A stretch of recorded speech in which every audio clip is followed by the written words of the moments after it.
The 17th century was prime time for a radical shift in political philosophy. After centuries of rule by monarchs and church authorities, many Europeans began insisting that state authority, that is, the exclusive power to make and enforce laws, needed a better justification than chosen by God, or son of the previous ruler. Within that time, thinkers such as Hugo Grotius, Samuel Pufendorf, Thomas Hobbes, John Locke, Jean-Jacques Rousseau, and Immanuel Kant wrestled with one central question: how can any state claim legitimate authority over free and equal human beings? In this episode we focus on the English physician and philosopher John Locke. No, not that John Locke. Yes, this one. Today, Locke is widely hailed as the father of liberalism. His ideas helped shape the US Declaration of Independence and countless modern constitutions. But there is a darker side to his work, one that is mentioned far less often. That's what we explore in this video. If government cannot be justified by God or birthright of a ruler, how should it be justified instead? The political philosophy of the 17th century thought about the justification of government in form of a social contract. The core claim is that political authority is legitimate only if it can be traced to a contract that free people in a state of nature would rationally consent to. Sometimes philosophers envisioned a real contract that was made in a state of nature. But for most, this is simply an argumentative strategy, not a historical claim. Intro classes to political philosophy usually present two classic social contract models. The first by Thomas Hobbes, presented in the Leviathan from 1651. Hobbes is often understood to describe a violent state of nature in which a war of all against all rages. Self-interest and mistrust make life solitary, poor, nasty, brutish, and short. Government is an escape from this terrible situation, and people therefore agree to a ruler who has sole authority. This is contrasted with the work of John Locke, presented in the Second Treatise of Government from 1689. In Locke's work, the state of nature is comparatively peaceful because people are guided by reason and a natural moral law. This good versus bad contrast is too simple and not quite true to the complexities of the different works of these authors, but it captures the general idea. Hobbes says that we need government to save us from ourselves, and Locke says that we need it to settle inevitable disputes among basically decent people. Locke holds that in the state of nature we already possess inalienable rights, chief amongst them life, liberty and property, and that we have the rational capacity to know the natural law. So why bother with a coercive state in the first place? Locke's answer is the danger of partiality and retaliation. If someone steals from me, I have the natural right to punish the thief and demand reparations. Yet, as both victim and judge, I may act out of anger and punish too harshly. The thief may retaliate, and violence can spiral out of control. Moreover, if the thief is stronger, I may be powerless to demand my right to reparation. To avoid these inconveniences, rational people consent to create a government that publishes clear, settled laws, applies those laws impartially, and enforces the laws effectively. The state's mandate is strictly limited: secure our natural rights, nothing more.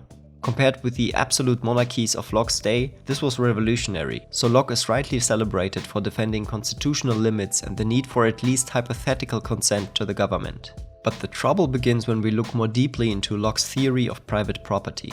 He starts with the claim that people have a natural right to private property, even though the earth was originally given in common to all humanity. But how can one individual acquire an exclusive property claim if everything is in common possession? His solution is the labor theory of property. By mixing our labor with nature, for example cultivating soil, building a house, grazing livestock, and so on, we improve the land and create surplus value. That surplus becomes ours. It is from there on our private property. But because the original common ownership of the land still matters, Locke adds two safeguards, often called the provisos, to rightfully acquiring private property. First, I may appropriate only what I can use before it spoils. If I pick more berries than I can eat and they rot, I have wrongfully deprived others. Second, I must leave enough and as good for others to enjoy. These limits set to private property might sound significant at first, but they turn out pretty useless in practice to limit the accumulation of private property. Money does not spoil, so I can accumulate wealth without violating the first proviso. And wage labor means people can survive without owning land, which weakens the force of the second proviso. Locke's logic thus supports increasingly unequal holdings of property. This might be worrisome to some extent, but nothing that quite justifies the label dark. The trouble begins when Locke's property theory meets colonial expansion. Here's how the philosopher James Tully summarizes how the problems of Locke's theory start.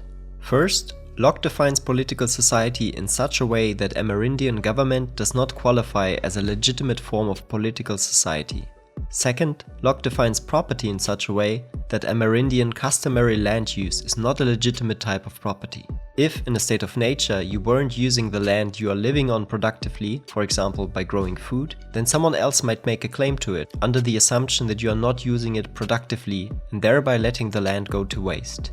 In a state of nature, that is illegitimate, and you have every right to enforce the law of nature yourself. That means you can take the land away from people who do not use it productively enough. If land is left waste, Locke argues, others may annex it to fulfill God's command to make the earth plentiful. From a European viewpoint around the 17th century, much native land seemed underused, so settlers claimed it in good conscience, according to Locke's theory. But obviously the Native Americans were using the land, and they were using it in structured social groups. But according to Locke, they didn't meet the requirements, or his criteria, for a legitimate government and for legitimate productive use of land. For legitimate government, a group of people needed the kinds of institutions of lawmaking and adjudicating that the Europeans had. And productive use meant it had to be turned into as many goods or as much money as possible. Given that Native Americans used the land for cattle or left some of it uncultivated because it had spiritual meaning to them, Locke could make the claim that this was illegitimate. Thus, we see a theory that justified even violent displacement of indigenous peoples because of supposedly unproductive land use. This part of his theory should be kept in mind when people uphold Locke as the father of liberalism. How did Locke not consider this to be a flaw in his theory? In today's discussion, there are many objections to Locke, as his political philosophy presupposes God-given natural rights, a premise many now reject. His labor theory has been challenged by many thinkers as well. But the philosophical critique of his work does not really explain how his theory led someone who started with the natural equality of people to the justified displacement of indigenous people. For this, a closer look at his biography might be helpful. Specifically, from 1669 to 1671, he worked as the secretary to the Lords Proprietors in Carolina. Locke invested in the Royal African Company, a major slave trading enterprise, and worked for patrons eager to secure new lands in America.